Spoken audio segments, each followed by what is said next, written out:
ನಮಸ್ಕಾರಗಳಿರಿ. ಈ ವಿಡಿಯೋದಲ್ಲಿ ಇವತ್ತು ನಮ್ಮ ಮಾರ್ಕೆಟ್ ಅಲ್ಲಿ ಸುದ್ದಿಯಲ್ಲಿರುವಂತಹ ಇಂಪಾರ್ಟೆಂಟ್ ಶೇರ್ಗಳ ಬಗ್ಗೆ ತಿಳ್ಕೊಳ್ಳುವಂತಹ ಪ್ರಯತ್ನವನ್ನು ಮಾಡೋಣ. ಇದರ ಜೊತೆಗೆ ಇವತ್ತಿನ ನಮ್ಮ ಮಾರ್ಕೆಟ್ ಪರ್ಫಾರ್ಮೆನ್ಸ್ ಬಗ್ಗೆ ನಮ್ಮ ಗಿಫ್ಟ್ ನಿಫ್ಟಿ ಯಾವ ಇಂಡಿಕೇಶನ್ ಕೊಡ್ತಾ ಇದೆ, ಏಷ್ಯನ್ ಮಾರ್ಕೆಟ್ಗಳು ಯಾವ ರೀತಿ ಟ್ರೇಡ್ ಆಗ್ತಿದೆ, ಪಾಸಿಟಿವ್ ಇದ್ದಾವ ನೆಗೆಟಿವ್ ಇದ್ದಾವ, ಇದ್ರ ಬಗ್ಗೆ ಕೂಡ ತಿಳ್ಕೊಳ್ಳೋಣ. ಆಸ್ ಯೂಶುವಲ್ ಮುಂದುವರಿಯ ಮುಂಚೆ ಡಿಸ್ಕ್ಲೇಮರ್ ಕೊಡ್ಲಿಕ್ಕೆ ಇಷ್ಟಪಡ್ತೀನಿ. ಇಲ್ಲಿ ಕವರ್ ಮಾಡ್ತಿರುವಂತ ಯಾವುದೇ ಸ್ಟಾಕ್ ಅನ್ನು ಕೂಡ ರೆಕಮೆಂಡ್ ಮಾಡ್ತಿಲ್ಲ. ನೀವು ಫರ್ದರ್ ಸ್ಟಡಿ ಮೆಡಿಟೇಷನ್ ತಗೊಳ್ಬಹುದು. ಆಸ್ ಎ ಎಜುಕೇಶನಲ್ ಪರ್ಪಸ್ ನಾನು ವಿಡಿಯೋ ಮುಂದೆ ತರ್ತಾ ಇದ್ದೀನಿ. ಮೊದಲಿಗೆ ಅಮೆರಿಕನ್ ಮಾರ್ಕೆಟ್ ನ ಪರ್ಫಾರ್ಮೆನ್ಸ್ ಅನ್ನು ನೋಡಿದರೆ ಡೌ ಜೋನ್ಸ್ ಅಲ್ಲಿ ನೋಡಬಹುದು ನಿನ್ನೆ 0.64% ಅಥವಾ 328 ಪಾಯಿಂಟ್ಸ್ ಪಾಸಿಟಿವ್ ಪರ್ಫಾರ್ಮೆನ್ಸ್ ನೋಡಲಿಕ್ಕೆ ಸಿಕ್ಕಿದೆ. ಸ್ಲೈಟ್ಲಿ ಗ್ಯಾಪ್ ಅಪ್ ಅಲ್ಲಿ ಓಪನ್ ಆಗಿದೆ, ಅನಂತರ ಒಂದು ಸ್ಪೈಕ್ ಕಂಡು ಬಂದಿದೆ, ಮತ್ತೆ ಸೇಮ್ ಲೆವೆಲ್ ಅಲ್ಲೇ ಟ್ರೇಡ್ ಆಗಿ ಕ್ಲೋಸಿಂಗ್ ಅನ್ನು ಕೊಟ್ಟಿದೆ. ರೀಸೆಂಟ್ ಪರ್ಫಾರ್ಮೆನ್ಸ್ ನಿನ್ನೆ ಅಮೆರಿಕನ್ ಮಾರ್ಕೆಟ್ ಅಲ್ಲಿ ನೋಡಲಿಕ್ಕೆ ಸಿಕ್ಕಿದೆ.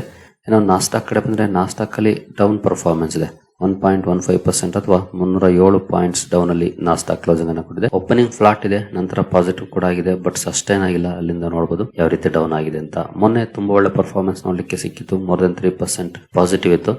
ನಿನ್ನೆ ಒಂದಷ್ಟು ಪ್ರಾಫಿಟ್ ಬುಕಿಂಗ್ ನೋಡ್ಲಿಕ್ಕೆ ಸಿಕ್ಕಿದೆ ಅಂತ ಹೇಳ್ಬೋದು. ಮೋರ್ ದನ್ 1% ಡೌನ್ ಅಲ್ಲಿ ನಾಸ್ಟಾಕ್ ನಿನ್ನೆ ಕ್ಲೋಸಿಂಗ್ ಅನ್ನು ಕೊಟ್ಟಿದೆ. ಇನ್ನು ನಮ್ಮ ಮಾರ್ಕೆಟ್ ನ FIS DIS ಆಕ್ಟಿವಿಟಿ ಕಡೆ ಬಂದ್ರೆ ನಿನ್ನೆ FIS 749 ಕೋಟಿ ನೆಟ್ ಸೆಲ್ಲಿಂಗ್ ಅನ್ನು ಮಾಡಿದ್ದಾರೆ.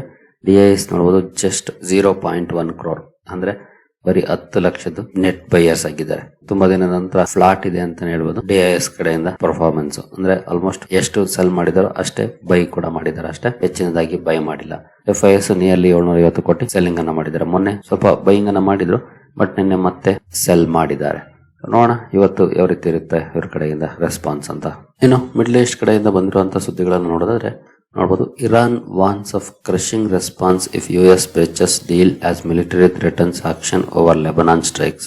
ಲೆಬನಾನ್ ಮೇಲೆ ಸ್ಟ್ರೈಕ್ ಬಗ್ಗೆ US ಮಿಲಿಟರಿ ಮಾತಾಡಿದೆ. ಇದಕ್ಕೆ ಇರಾನ್ ವಾರ್ನಿಂಗ್ ಕೊಟ್ಟಿದೆ, ಇನ್ ಕೇಸ್ ಏನಾದ್ರೂ ಒಪ್ಪಂದವನ್ನ ಮುರಿದು ಲೆಬನಾನ್ ಮೇಲೆ ದಾಳಿ ಮಾಡಿದ್ರೆ ಇದಕ್ಕೆ ದೊಡ್ಡದಾಗಿ ನಾವು ರೆಸ್ಪಾಂಡ್ ಮಾಡ್ಬೇಕಾಗತ್ತೆ ಅಂತ. ಜೊತೆಗೆ ಇಸ್ರೇಲ್ ಇಲ್ಲಿವರೆಗೂ ಅಂದ್ರೆ ಈ ಒಪ್ಪಂದ ಆದ ಮೇಲೆ 84 ಸಲ ರೂಲ್ಸ್ ನ ಅಥವಾ ಈ ಒಪ್ಪಂದವನ್ನ ಬ್ರೇಕ್ ಮಾಡಿದೆ ಅನ್ನುವಂತ ಮಾತನ್ನು ಕೂಡ ಹೇಳಿದೆ. ಅಂದ್ರೆ ಒಪ್ಪಂದ ಆಗಿದೆ, ಒಂದಷ್ಟು ಶಿಪ್ ಗಳ ಮೂವ್ಮೆಂಟ್ ಕೂಡ ಸ್ಟಾರ್ಟ್ ಆಗಿದೆ, ಬಟ್ ಇನ್ನು ರಿಸ್ಕ್ ಇದ್ದೇ ಇದೆ. ಸೊ ನೋಡೋಣ ಏನಾಗುತ್ತೆ ಅಂತ. ಇನ್ನು ನೆಕ್ಸ್ಟ್ ನೋಡಬಹುದು, ಇರಾನ್ ನ ಆಯಿಲ್ ಎಕ್ಸ್ಪೋರ್ಟ್ ಸ್ಟಾರ್ಟ್ ಆಗಿದೆ. ನೋಡಬಹುದು, Iran resumes oil exports as 2 super tankers exit US blockade area with 3.8 million barrels of crude. America ಕೂಡ ಸ್ಟ್ರೈಟ್ ಆಫ್ ಹಾರ್ಮುಜ್ ಅಲ್ಲಿ ಬ್ಲಾಕೇಡ್ ಅನ್ನ ಮಾಡಿತ್ತು. ಅಂದ್ರೆ ಎಸ್ಪೆಷಲಿ ಇರಾನ್ ನ ಶಿಪ್ ಗಳು ಆಚೆ ಹೋಗದೆ ಇರೋ ತರ ನೋಡ್ಕೊಳ್ತಾ ಇತ್ತು. ಈಗ 3.8 ಮಿಲಿಯನ್ ಬ್ಯಾರೆಲ್ ಇರುವಂತ 2 ಇರಾನ್ ನ ಶಿಪ್ ಗಳು US ಬ್ಲಾಕೇಡ್ ಏರಿಯಾನ ಪಾಸ್ ಮಾಡಿದಾವೆ. ಅಂದ್ರೆ ಇರಾನ್ ಕೂಡ ತನ್ನ ಆಯಿಲ್ ಎಕ್ಸ್ಪೋರ್ಟ್ ಅನ್ನ ರೀಸ್ಟಾರ್ಟ್ ಮಾಡಿದೆ. ಇದು ಒಳ್ಳೆಯ ಬೆಳವಣಿಗೆ. ಇರಾನ್ ನ ಆಯಿಲ್ ಮಾರ್ಕೆಟ್ ಗೆ ಬಂದ್ರು ಕೂಡ ಕ್ರೂಡ್ ಗೆ ನೆಗೆಟಿವ್ ಹೌದು, ಯಾಕೆಂದ್ರೆ ಸಪ್ಲೈ ಜಾಸ್ತಿ ಆದ್ರೆ ಒಬ್ವಿಯಸ್ಲಿ ಪ್ರೈಸ್ ಕಡಿಮೆ ಆಗುತ್ತೆ. ಒಟ್ಟಿನಲ್ಲಿ ಸ್ಟ್ರೈಟ್ ಆಫ್ ಹಾರ್ಮುಜ್ ಸ್ಲೋ ಆಗಿ ಓಪನ್ ಆಗ್ತಿದೆ. ಖಂಡಿತ ಒಂದೇ ಸಲ ಎಲ್ಲಾನು ಕೂಡ ನಾರ್ಮಲ್ಸಿಗೆ ಬರೋದಿಲ್ಲ, ಒಂದಷ್ಟು ಸಮಯ ತಗೊಳುತ್ತೆ, ಬಟ್ ಸ್ಲೋ ಆಗಿ ಓಪನ್ ಆಗ್ತಿರೋದನ್ನ ಇವುಗಳು ತೋರಿಸ್ತಿದ್ದಾವೆ. ಇನ್ನು ಇವತ್ತು ಕ್ರೂಡ್ ಯಾವ ರೀತಿ ಪರ್ಫಾರ್ಮೆನ್ಸ್ ಇದೆ ಅಂತ ನೋಡೋದಾದ್ರೆ ಸದ್ಯದ ಮಟ್ಟಿಗೆ ಜಸ್ಟ್ 0.2% ಪಾಸಿಟಿವ್ ಅಲ್ಲಿ ಟ್ರೇಡ್ ಆಗ್ತಾ ಇದೆ. ಜೊತೆಗೆ ಬಿಲೋ $80 ಬಂದ್ಬಿಟ್ಟಿದೆ. ಇದು ತುಂಬಾ ಒಳ್ಳೆ ಬೆಳವಣಿಗೆ. ಇನ್ನು ಕೆಳಗಡೆ ಬಂದ್ರೆ ಇನ್ನೂ ಒಳ್ಳೆ ಸುದ್ದಿ ಆಗುತ್ತೆ ನಮ್ಮ ಮಾರ್ಕೆಟ್ಗೆ. ಸದ್ಯದ ಮಟ್ಟಿಗೆ $79 ಅಲ್ಲಿ ಟ್ರೇಡ್ ಆಗ್ತಿದೆ. ನೋಡೋಣ, ಖಂಡಿತ ಬರುತ್ತೆ 70-60 ವರೆಗೂ ಕೂಡ ಬರ್ಬೋದು, ಅಥವಾ ಅದಕ್ಕಿಂತ ಕೆಳಗಡೆನೂ ಬರ್ಬೋದು, ಬಟ್ ಸಮಯ ತಗೊಳುತ್ತೆ. ಇಮಿಡಿಯೇಟ್ಲಿ ಅಲ್ಲ, ಸಮಯ ತಗೊಳುತ್ತೆ. ಯಾಕಂದ್ರೆ ಆಯಿಲ್ ಇನ್ಫ್ರಾಸ್ಟ್ರಕ್ಚರ್ ಅಲ್ಲೆಲ್ಲ ಡ್ಯಾಮೇಜ್ ಆಗಿದೆ, ಅದನ್ನೆಲ್ಲ ಸರಿ ಮಾಡ್ಕೊಂಡು ಕಂಪನಿಗಳು ಅಂದ್ರೆ ದೇಶಗಳು ರೀಸ್ಟಾರ್ಟ್ ಮಾಡಬೇಕಾಗಿದೆ ಬಿಸ್ನೆಸ್ ಅನ್ನ. ಹಾಗಾಗಿ ಸ್ವಲ್ಪ ಸಮಯ ತಗೊಳ್ಬಹುದು, 1 ತಿಂಗಳು 2 ತಿಂಗಳು ಟೈಮ್ ತಗೊಳ್ಬಹುದು, ಬಟ್ ಕಡಿಮೆ ಆಗೋ ಎಲ್ಲ ಚಾನ್ಸಸ್ಗಳು ಇದೆ. ನೋಡೋಣ ಯಾವಾಗ ಕಡಿಮೆ ಆಗುತ್ತೆ ಇನ್ನು ಅಂತ. ಏನು ಮುಂದುವರಿಯ ಮುಂಚೆ ಡಿಸ್ಕ್ರಿಪ್ಷನ್ ಅಲ್ಲಿ ಅಕೌಂಟ್ ಅನ್ನು ಓಪನ್ ಮಾಡ್ಕೊಳ್ಳುವಂತ ಲಿಂಕ್ ಇದೆ, ಅಕೌಂಟ್ ಅನ್ನು ಓಪನ್ ಮಾಡ್ಕೊಳ್ಬಹುದು. ಹಾಗೆ ನಿಮ್ಗೆ ಏನಾದ್ರು ಹೂಡಿಕೆಗೆ ಸಂಬಂಧಪಟ್ಟಂತೆ ಸಪೋರ್ಟ್ ಬೇಕು ಅಂದ್ರೆ ಇಲ್ಲಿರುವಂತಹ ನಂಬರ್ಗಳ ಮೂಲಕ ನಮ್ಮ ಟೀಮ್ ನ ಸಂಪರ್ಕ ಮಾಡಬಹುದು. ಬಟ್ ಸಪೋರ್ಟ್ ಸಿಗಬೇಕು ಅಂದ್ರೆ ನೀವು ನಮ್ಮ ಮೂಲಕ ಅಕೌಂಟ್ ಅನ್ನು ಓಪನ್ ಮಾಡ್ಕೊಂಡಿರ್ಬೇಕಾಗುತ್ತೆ. ಹಾಗಾಗಿ ಡಿಸ್ಕ್ರಿಪ್ಷನ್ ಅಲ್ಲಿ ಇರುವಂತಹ ಲಿಂಕ್ ಅನ್ನು ಬಳಸಿಕೊಂಡು ಅಕೌಂಟ್ ಅನ್ನು ಓಪನ್ ಮಾಡಿಕೊಂಡು ಸಂಪರ್ಕ ಮಾಡಬಹುದು. ಇನ್ನು ಇಂಡಿವಿಜುವಲ್ ಸ್ಟಾಕ್ ಗಳ ಕಡೆ ನಾವು ಬರೋದಾದ್ರೆ ಓಲಾ ಎಲೆಕ್ಟ್ರಿಕ್ ಇವತ್ತು ಫೋಕಸ್ ಅಲ್ಲಿ ಇರುತ್ತೆ. ಕಾರಣ ಸೆಬಿ ಅದರ ಒಂದು ಕೇಸ್ ಇತ್ತು, ಆ ಕೇಸನ್ನ ಸೆಟಲ್ ಮಾಡ್ಕೊಳ್ಳಕ್ಕೆ ಕಂಪನಿ ಅಪ್ಲಿಕೇಶನ್ ಹಾಕಿದೆ ಅಂತ ಸುದ್ದಿ ಬರ್ತಾ ಇದೆ. ನೋಡಬಹುದು, Ola electric approach the securities and exchange board of India to settle proceedings related to allegations of the company disseminated false and misleading information to potentially inflate the stock price. ಹಿಂದೆ ತಪ್ಪು ಮಾಹಿತಿಯನ್ನ ಕೊಟ್ಟಿದ್ದಾರೆ, ಅದರಲ್ಲೂ ಸ್ಟಾಕ್ ಪ್ರೈಸ್ ನ ಮೇಲೆ impact ಮಾಡುವಂತ ತಪ್ಪು ಮಾಹಿತಿಯನ್ನ ಕೊಟ್ಟಿದ್ದಾರೆ ಅನ್ನುವಂತ ಒಂದು ಕೇಸ್ ಇದೆ. ಈ ಕೇಸ್ ಅನ್ನ ಸೆಟಲ್ ಮಾಡ್ಕೊಳ್ಳಕ್ಕೆ ಸೆಬಿಯನ್ನ ಅಪ್ರೋಚ್ ಮಾಡಿದೆ ಓಲಾ ಎಲೆಕ್ಟ್ರಿಕ್ ಮ್ಯಾನೇಜ್ಮೆಂಟ್ ಅಂತ ಸುದ್ದಿ ಬರ್ತಾ ಇದೆ. ಈ ಹುದ್ದೆ ಕಾರಣಕ್ಕೆ ಇವತ್ತು ಓಲಾ ಎಲೆಕ್ಟ್ರಿಕ್ ಸ್ಟಾಕ್ ಫೋಕಸ್ ಅಲ್ಲಿ ಇರುತ್ತೆ. ಸ್ಟಾಕ್ ಅನ್ನು ವಾಚ್ ಮಾಡಬಹುದು, ಯಾವ ರೀತಿ ಇರುತ್ತೆ ರಿಯಾಕ್ಷನ್ ಸ್ಟಾಕ್ ಅಲ್ಲಿ ಅಂತ. ಏನು ಡಾಮ್ಸ್ ಇಂಡಸ್ಟ್ರೀಸ್ ಇವತ್ತು ಫೋಕಸ್ ಅಲ್ಲಿ ಇರುತ್ತೆ. ಡಾಮ್ಸ್ ಅಲ್ಲಿ ಇವತ್ತು ಬ್ಲಾಕ್ ಡೀಲ್ಸ್ ಆಗೋ ಬಗ್ಗೆ ಸುದ್ದಿಗಳು ಬರ್ತಿದ್ದಾವೆ. ನೀವು ಇಲ್ಲಿ ನೋಡಬಹುದು, Italian promoter to pare stake worth ₹892 crore. Italian company ಇದರಲ್ಲಿ ಸ್ಟೇಕ್ ಅನ್ನ ಹೊಂದಿದೆ. ಅಂದ್ರೆ ಫಿಲಾ ಬ್ರಾಂಡ್ ಕೇಳಿರ್ತೀರಿ. ಫಿಲಾ ಇದರಲ್ಲಿ ಸ್ಟೇಕ್ ಅನ್ನ ಹೊಂದಿದೆ. ಅದರಲ್ಲಿ ಅರೌಂಡ್ 7% ಸ್ಟೇಕ್ ಅನ್ನ ಮಾರಾಟ ಮಾಡಬಹುದು ಬ್ಲಾಕ್ ಡೀಲ್ ಅಲ್ಲಿ ಅಂತ ಸುದ್ದಿ ಬಂದಿದೆ.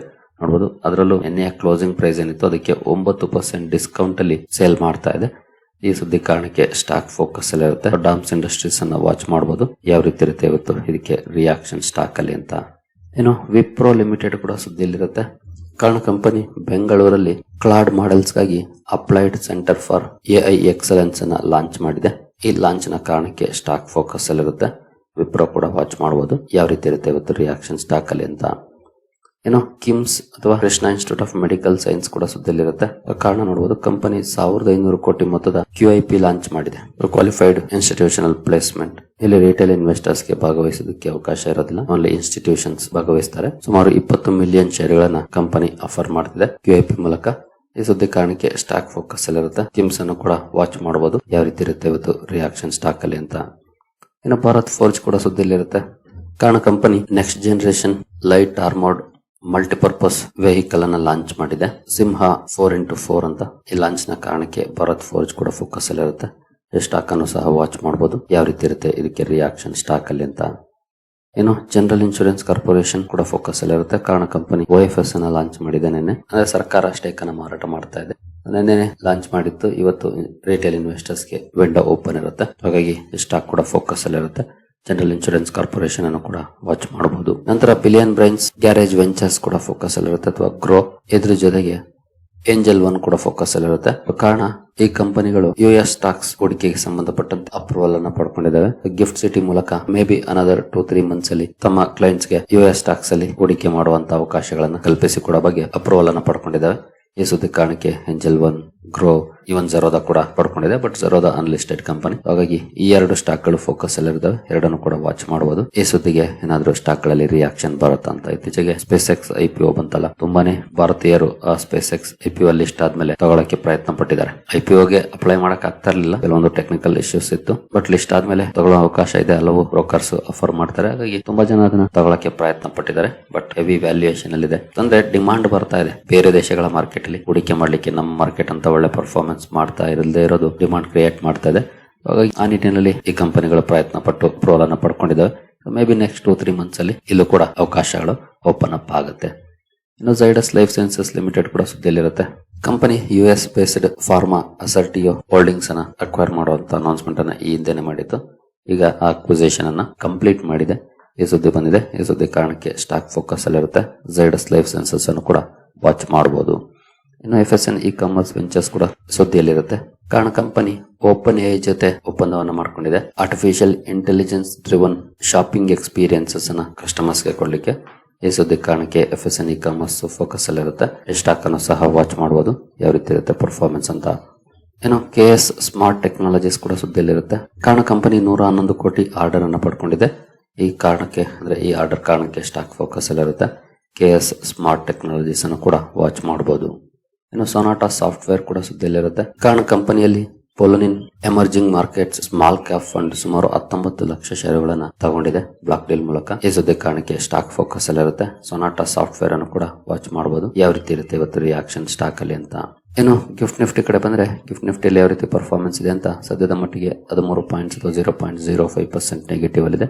ಅಂದ್ರೆ ಫ್ಲಾಟ್ ಪರ್ಫಾರ್ಮೆನ್ಸ್ ನೋಡ್ಲಿಕ್ಕೆ ಕಾಣ್ತಿದೆ ಗಿಫ್ಟ್ ನಿಫ್ಟಿಯಲ್ಲಿ. ಇನ್ನು ಏಷ್ಯನ್ ಮಾರ್ಕೆಟ್ಗಳ ಪರ್ಫಾರ್ಮೆನ್ಸ್ ನೋಡಿದ್ರೆ ನಿಕ್ಕೈಯಲ್ಲಿ ಮೋರ್ ದನ್ 1% ಪಾಸಿಟಿವ್ ಇದೆ. ಸ್ಟ್ರೈಟ್ ಟೈಮ್ಸ್ ನಿಯರ್ಲಿ 1% ಪಾಸಿಟಿವ್ ಇದೆ. ಹ್ಯಾಂಗ್ಸೆಂಗ್ ಸ್ಲೈಟ್ಲಿ ಪಾಸಿಟಿವ್ ಪರ್ಫಾರ್ಮೆನ್ಸ್ ಅನ್ನು ಮಾಡ್ತಿದೆ. ತೈವಾನ್ ವೇಟೆಡ್ ನೆಗೆಟಿವ್ ಇದೆ, ಅರ್ಧಕ್ಕಿಂತ ಜಾಸ್ತಿ. ಕೋಸ್ಪಿ ಫ್ಲಾಟ್ ಇದೆ. ಇನ್ನು ಶಾಂಘೈ ಕಾಂಪೋಸಿಟ್ ಕೂಡ ಫ್ಲಾಟ್ ಇದೆ. ಅಂದ್ರೆ ಫ್ಲಾಟ್ ಇಷ್ಟು ಸ್ಲೈಟ್ಲಿ ಪಾಸಿಟಿವ್ ಪರ್ಫಾರ್ಮೆನ್ಸ್ ನೋಡ್ಲಿಕ್ಕೆ ಸಿಗ್ತಾ ಇದೆ. ಕೆಲವು ಸ್ವಲ್ಪ ನೆಗೆಟಿವ್ ಅಲ್ಲಿ ಟ್ರೇಡ್ ಆಗ್ತದೆ. ಮಿಕ್ಸ್ಡ್ ಇದೆ ಏಷ್ಯನ್ ಮಾರ್ಕೆಟ್ ಅಲ್ಲಿ. ಗಿಫ್ಟ್ ನಿಫ್ಟಿ ಕೂಡ ಫ್ಲಾಟ್ ಪರ್ಫಾರ್ಮೆನ್ಸ್ ಮಾಡ್ತಾ ಇದೆ ಸದ್ಯದ ಮಟ್ಟಿಗೆ. ಮೇ ಬಿ 10-20 ಪಾಯಿಂಟ್ಸ್ ಅಪ್ ಅಥವಾ ಡೌನ್ ಅಲ್ಲಿ ಓಪನ್ ಆಗೋ ಲಕ್ಷಣ ಇರುತ್ತೆ ನಮ್ಮ ಮಾರ್ಕೆಟ್. ಆ ನಂತರ ಯಾವ ರೀತಿ ಪರ್ಫಾರ್ಮೆನ್ಸ್ ಬರುತ್ತೆ ಅದನ್ನು ನಾವು ಕಾದು ನೋಡಬೇಕಾಗಿದೆ. ಇನ್ನು ಡೌ ಜೋನ್ಸ್ ಫ್ಯೂಚರ್ಸ್ ಕೂಡ ಸ್ವಲ್ಪ ಮಟ್ಟಿಗೆ ಪಾಸಿಟಿವ್ ಅಲ್ಲಿ ಟ್ರೇಡ್ ಆಗ್ತಾ ಇದೆ ಸದ್ಯದ ಮಟ್ಟಿಗೆ. ಇನ್ನು ಕ್ರೂಡ್ ಸ್ವಲ್ಪ ನೆಗೆಟಿವ್ ಆಯ್ತು ನೋಡಬಹುದು. ಅವಾಗಲೇ ಸ್ವಲ್ಪ ಪಾಸಿಟಿವ್ ಇತ್ತು, ಈಗ ನೆಗೆಟಿವ್ ಆಗಿದೆ. ಗೋಲ್ಡ್ ಸ್ವಲ್ಪ ಪಾಸಿಟಿವ್ ಅಲ್ಲಿ ಟ್ರೇಡ್ ಆಗ್ತಿದೆ.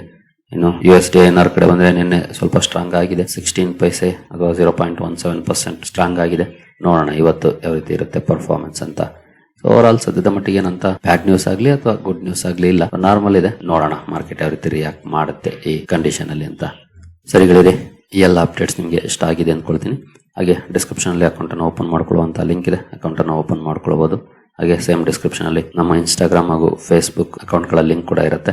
ಎರಡನ್ನು ಕೂಡ ಫಾಲೋ ಮಾಡಿ. ಇನ್ ಕೇಸ್ ಯೂಟ್ಯೂಬ್ ಅಲ್ಲಿ ಏನಾದರೂ ವಿಡಿಯೋಗಳನ್ನು ಅಪ್ಲೋಡ್ ಮಾಡ್ಲಿಕ್ಕೆ ಸಮಸ್ಯೆಗಳಾದ್ರೆ ನಿಮಗೆ ಇನ್ಸ್ಟಾಗ್ರಾಮ್ ಹಾಗೂ ಫೇಸ್ಬುಕ್ ಗಳಲ್ಲಿ ಅಪ್ಡೇಟ್ಗಳು ಸಿಗುತ್ತೆ. ಹಾಗಾಗಿ ಎರಡನ್ನು ಕೂಡ ಫಾಲೋ ಮಾಡಿ. ಸರಿಗಳೇ, ಮುಂದಿನ ವಿಡಿಯೋದಲ್ಲಿ ಸಿಗೋಣ. ಅಲ್ಲಿವರೆಗೂ ಜೈ ಹಿಂದ್, ಜೈ ಕರ್ನಾಟಕ.